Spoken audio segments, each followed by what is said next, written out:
Hello everybody. So I'm going to get started on rendering the nose. I've got my video of Eva posing off to my left side of my easel. And so it feels like she's sitting there posing for me. I'm looking at her in the video footage. She's blinking, she's breathing. The pose kind of wavers a little bit. So in that respect, I'm able to simulate having her sit from life.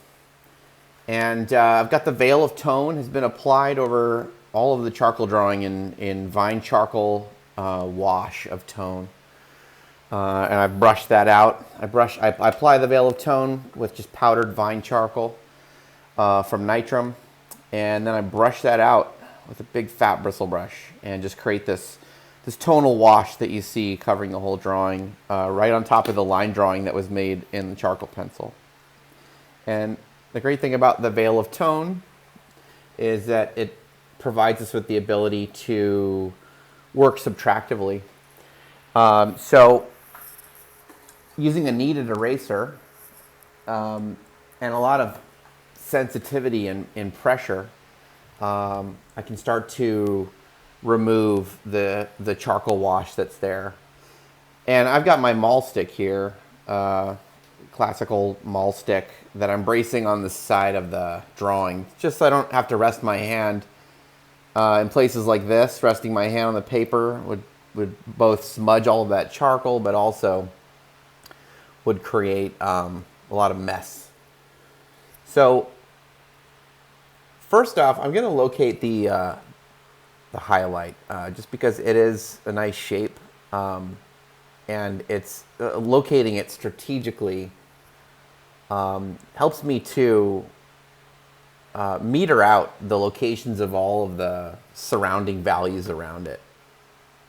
Remember, in art school, I was taught to save the highlights for last, and now I think that that's just dead wrong. Go for my highlights right away. I think they're important shapes, and the position and location of them really help us to navigate around the form. So I tend to waste little time in placing them. So I'm focused here in lifting out the highlight with the tip of the kneaded eraser on the shape of that highlight and its location. So does it need to go higher or lower? Is it too big, too small? And taking this time to just edit that as I place it. Here's a great opportunity right away next in the glabella. The veil of charcoal from the vine charcoal wash is still there. And now that I've lifted out the highlight on the bridge of the nose, and I've also completed rendering on the forehead in an earlier layer, the glabella is far too dark in value now. So we take the kneaded eraser and we just, using soft pressure, we're going to scathe the eraser, sliding it with medium pressure over that glabella, and we're looking for a value that sits harmoniously on the form between this bright light mass of the forehead and the bridge of the nose. Now, looking at her, I can see I need to edit the shape a little bit and trim the eyebrow in.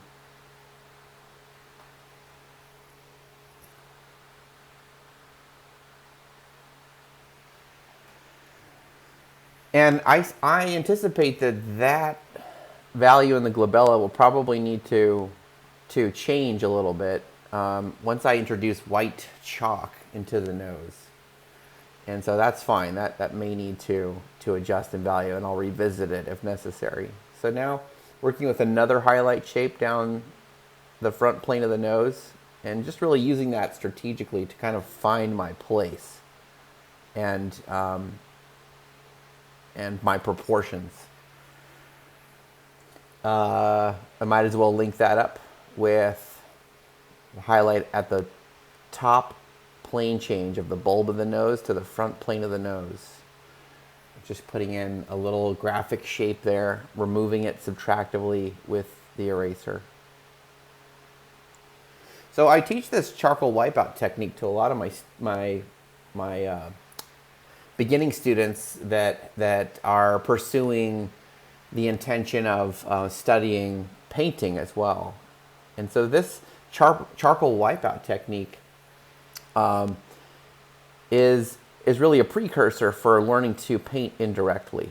And that's principally the technique that I teach in oil painting, is indirect painting technique, where there's essentially an underpainting.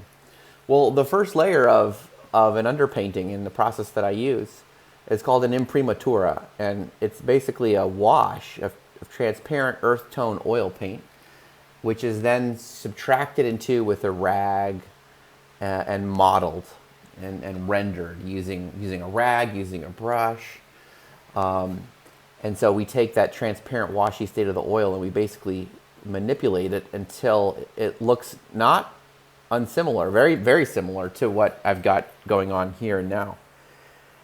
So I've taught students this process, and somebody recently said, it was a new student, a beginning student, said that they felt that they had been Miyagi'd into learning to paint, because I had taught them this charcoal lift out technique, and then after a couple of drawings in that mode, I asked them to do the same techniques but in oil paint. So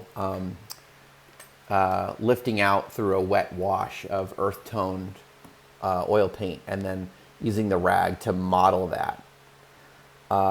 They suddenly realized they were painting, and they had never painted before.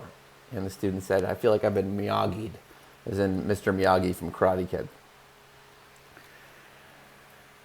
So you can see right now, I'm just slowly manipulating the charcoal that is already present in the drawing on the surface. And I'm just dabbing at it with the eraser, scraping at it, swiping at it, whatever you want to call it. I'm trying to save some of that veil of tone. It's a helpful value. And something that I passed over just a moment ago, that I was talking about something else, is I intermittently return with the brush and keep it looking soft, transitional, and smooth as I go along, just so I don't have to deal with any kind of haggard moments in the drawing. I don't want to have moments in the process in any form, whether I'm painting or drawing. I don't want to have moments where I feel like I've got to hurry up and fix it. I want every moment of the process in drawing and painting to be enjoyable, and I want to feel like I enjoy just being in that moment, and I don't feel like I have to rush to rescue the drawing or get to a moment where I like it better. I want each step to be an enjoyable one. So as I tickle along this wipeout, I might be coaxing some of these tones into more aesthetic appearances.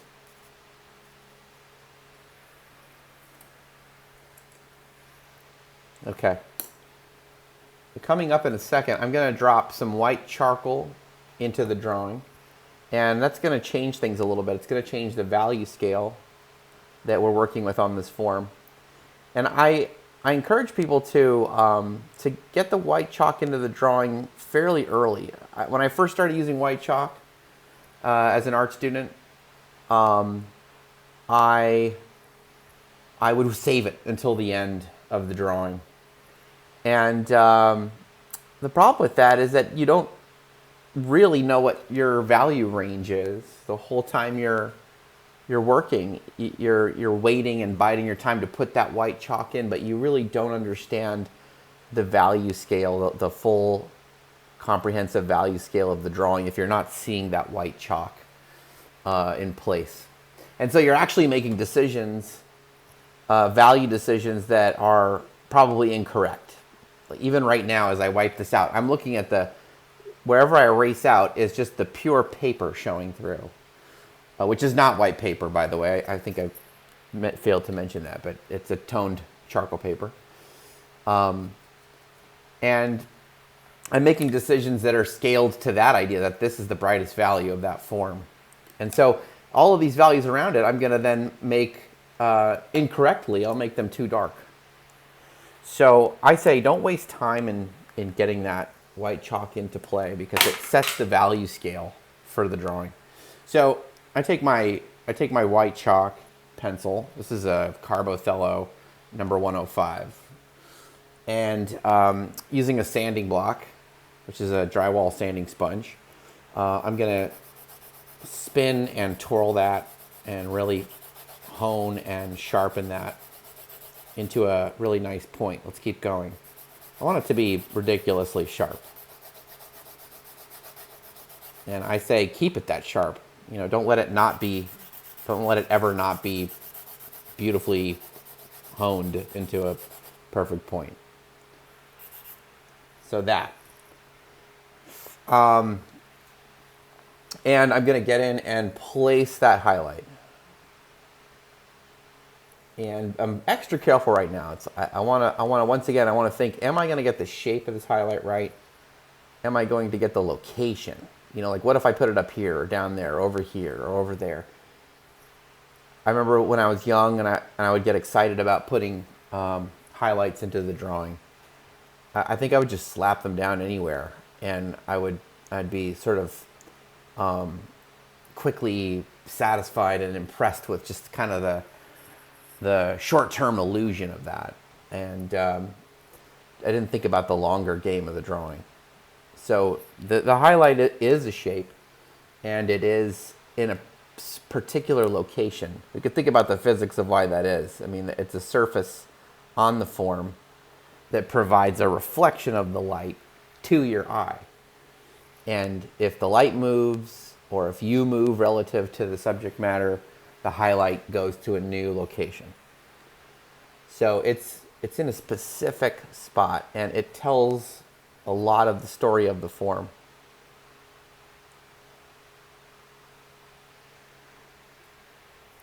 And I spend a lot of my time working with students in the studio just saying, you know, you've got the highlight at the correct value, but I find that they don't really look to see exactly where it is on the form. For example, a highlight on the nose, I often see it misplaced here or there or up here. But really look at where it is. And I also notice that they don't look at the shape. Like if you had to describe it as a shape, like I'm thinking of this as kind of a little rectangle. You know, it has a geometric property to it, and I'm trying to be very specific about that.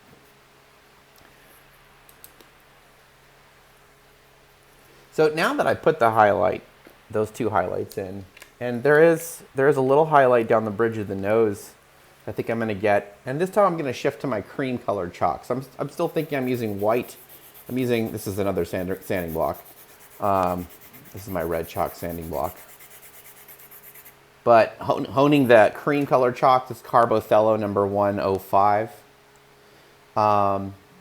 It's a warmer white. It's also not as bright in value. So sometimes if I'm putting in a highlight that I notice is not that bright in value, I can sneak up on it if I use the cream. But also, as I look at Eva posing here, that light passing down the front plane of the nose does feel warmer. Now that I put that in, I can see the values right next door to it are lighter than I thought they were. And so that's a demonstration of how adding the white chalk changes your understanding of the value range that you're using in your drawing. We could make a very lovely drawing where we just lift out with the eraser through the veil of tone to the paper and let the paper be the brightest value. It's totally fine. I've done drawings like that. I've seen drawings like that are really, really beautiful. And I think as long as the artist understands that they are setting a certain value range in place when they do that, and that it's a value range that does not go up to white, so they have to work in a more compressed value range. As long as the artist understands that, I think everything works out. And I think it's important for us as students to learn that as soon as we add the white chalk in, it now is a whole new value scale. Okay, I have a little bristle brush here that I just reserved for white chalk on the small side. I have a bigger bristle brush for white chalk as well, but for small scale rendering, I'm going to use my little bristle brush, and I'm going to work out this white chalk. And I'm going to fuzz that light onto the form. So I'm thinking about staying on form here. Like I feel like I'm a sculptor and I'm making form on the surface of the structure. Three-dimensional volume. So I'm going to tickle the edges of the area that I've rendered with white chalk. Though one thing I'm wary of is I don't want to blend the white chalks with the charcoal. Any place where I feel like that I need to blend the two in order to get a value is where the paper goes. So when we look at a lot of old master drawings, mostly they're not blending the black charcoal with the lighter chalks. They're letting the paper be the operative mid-tone value. And that's why they look so masterful and effortless. It's the economy of the paper is doing a lot of the work of the drawing. So I've picked up my charcoal pencil, which is compressed charcoal in a pencil form here. I'm using Wolff's carbon, and this one's a B. I've got it in a charcoal holder, so it makes it much longer. I've got a softer one on the other end. And it also allows me to span a tremendous distance because this thing is so long that I can come way off to the side of the drawing and I can deliver charcoal right into any given spot without having to rest my hand on the side of the page. But I'm visiting some of these deeper, darker values now. Here's the cast shadow coming off the nose, spilling onto her face. It gets quite dark just behind the nostril here, so I'm bringing in some darker values with a little bit of hatching. Carefully delivering them right into this little shape. But shape is the key thing here, even though we're thinking I need to make a dark accent. We need to stay on accuracy of what that little shape is. It's very easy to just say, well, I'm just going to make a dark accent there. But I think more important than the fact that it's a dark accent is the little graphic character that it makes. And can I edit that? Is there something that I need to do right now to make it closer and more accurate, more perceptually accurate to the truth of what I'm seeing? So as I look at her posing, I notice that this could be a little fatter. So this is a good time to make those kind of edits and not necessarily just blindly trust the earlier drawing. I think the earlier drawing gets us within a certain state of closeness, but ostensibly, as we go forward through the drawing, hopefully we get tighter and tighter to matching shapes with more accuracy. We start out vague, and then we end more vivid in terms of accuracy of shape. Here's a little core shadow traveling up the side of the nostril, and it merges right into the opening of the nostril. So it's still about shape. It's about working these puzzle pieces together. The reflected light on the back of the nose, it's light reflecting into the shadow mass, but it's not real light. It's reflected light. The same as moonlight illuminating the earth at nighttime. It is a type of light, but it's just bounced from another surface. It's not real light the way that the sun is real light. So the reflected light here on the side of the nostril, we want to honor that and record it, but it shouldn't be disruptive. It shouldn't appear to be as bright a value as anything out in the light mass. So I often, when I look at reflected lights, I often say, let me record it to a lesser degree than I see it. And I want this terminator edge of this shadow shape to be soft.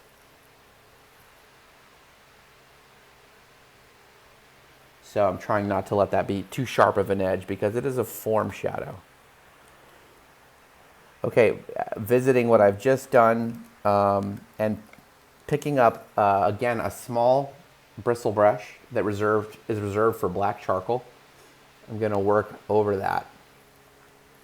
I like to separate the brushes that I use for black and white charcoal, just because you quickly find that if you're blending black charcoal with a brush that's been used with white, then you start to get a smoky blue gray effect. It's very unattractive in the drawing. Or vice versa, if you're blending an area of white chalk with a brush with black charcoal on it, it's going to dirty your highlights and so forth. So keep the brushes separate for blending.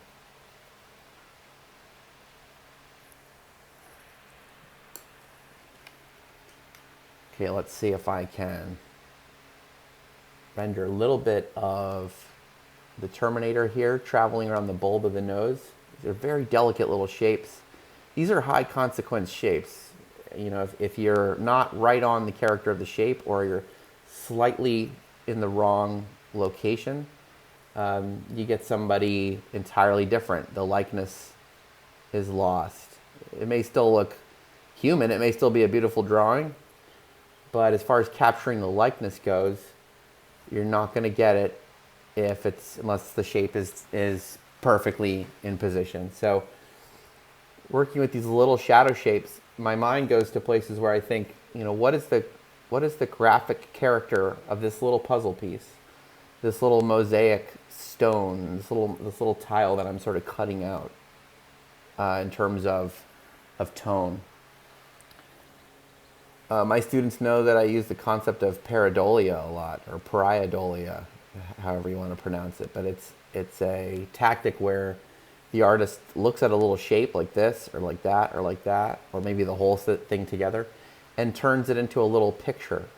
It might be an animal of some kind. It often is an animal of some kind. Little animal head, or it could be a shoe, or a hat, or something with character to it, something with personality. And then the artist can say, how am I, if this is a little bird's head here, how is my bird head on my drawing different from the one that I'm seeing on the model posing for me? And we might notice personality differences, like, you know, ours is narrow and skinny, and the one on the model is short and squat, or whatever the difference is. We can exploit those characteristics and squeeze our drawing for more accuracy. Still working on attaching this cast shadow underneath the nose.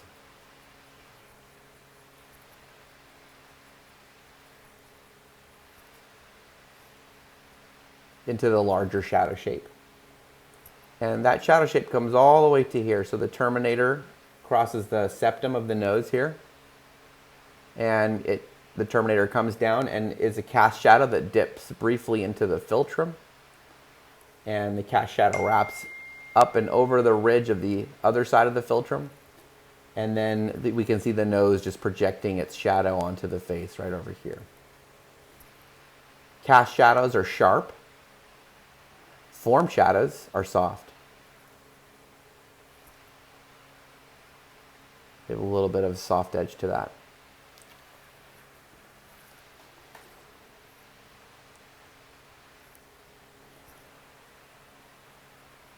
This is a new practice for me of working while looking at my drawing and also simultaneously having a screen next to my face that I can see my drawing through. And as I've been saying to my students, the screen is incredibly unforgiving. So everything looks really harsh and overly contrasted through the screen, and hatches look like harsh lines. And in a way, it's actually helpful, because you're seeing this thing which is like having a critic on your shoulder that's incredibly unforgiving. And or like a blemish mirror, you know, where the blemish mirror kind of shows way more than we want to see. And so I guess the concept is we work harder at perfecting what we're seeing.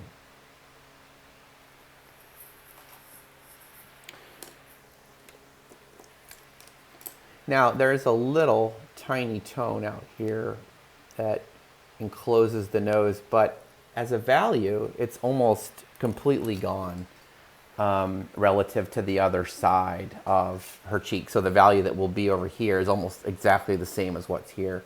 And so we get what's called a lost edge on the nose. Right now we see an edge there made out of contrast, of brightness to darkness. But soon, if I were to lift out values on the other side of the cheek, like I am in fact doing, we would see that we can create the edge of the nose by the most subtle amount of value where we aren't even really showing a line.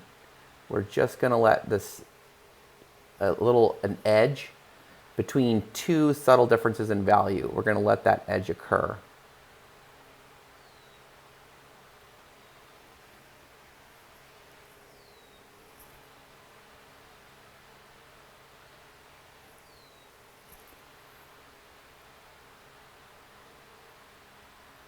So I'm going to try to restrict myself to just stay around the nose, since that's my form goal right now. My form goal is, when I sat down to do this, it was all about capturing the nose. So I want to try to stay on that goal. And as I was saying earlier, constantly looking for, can I improve the shape? And I just see a little spot here that I think, yeah, I can trim that in harder. The nose feels like it was getting a little bit too wide. And so I'm going to use that shape of that nostril and push it over and constantly look for a shape. How can I be better with the shape? What am I doing here that's maybe close but not exactly right? I want to lift up that nostril a little higher. And looking through my lens to critique myself, be hard on myself, and say, how can I push this to be better?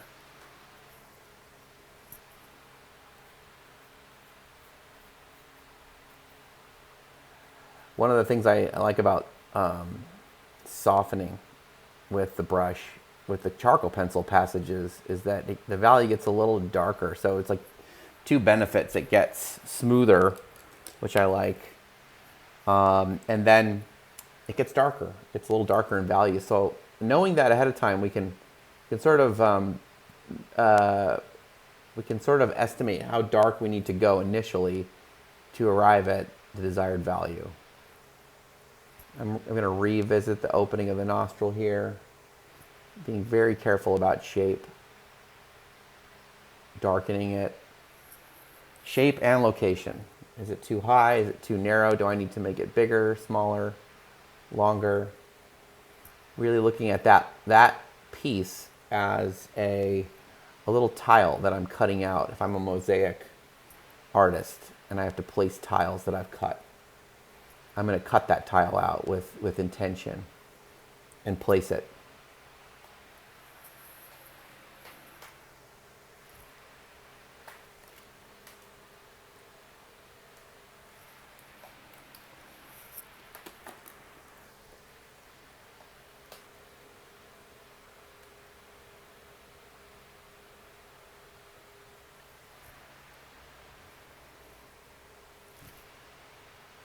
And one of the things I feel in this moment to capture the shape of the nose, I want to see these shapes of light of the philtrum coming up and locking into the nose, because they have a lot to say about how the bottom aspects of the nose are shaped, particularly here as the philtrum slides up and into and locks around the septum. It really helps me to shape the nostrils above. So it's hard to render one thing without rendering its neighbors.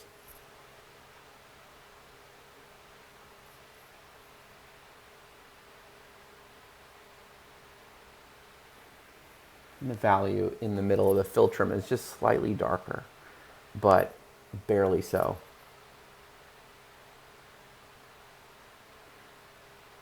So the values out here I consider to be less critical for the moment. I want to see them in relationship to, I want to see these shapes in relationship to the nose and the nostril above it.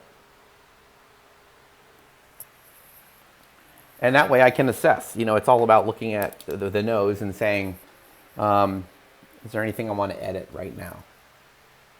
Like I want to get this narrower. So I feel now that things are rendered, I can tell that this has got to scoot over. Not much, but it's got to be a little tighter if I want to capture Eva's likeness. And, you know, that very well might mean that this is going to be cut closer as well. Now, I want to scoot that over. So now I'm going to need a little bit of a harder eraser here. I've got one of these plastic erasers in a pencil form, and I can kind of dig and sculpt a little bit harder the shape. Push over the nose. And try to get the shape of that opening of the nostril just right.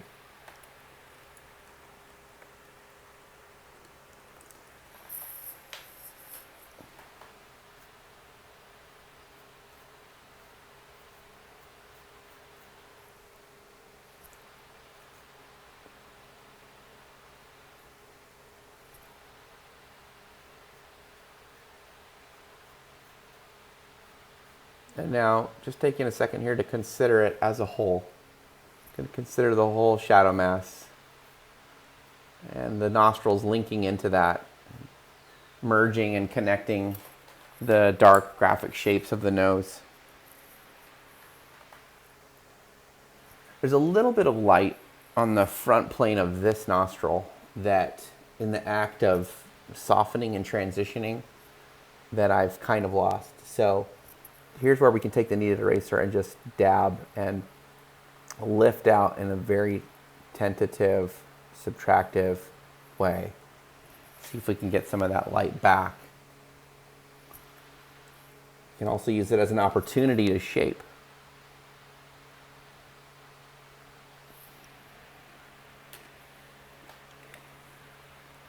I'm reaching for my blending brush again. It's 5 o'clock.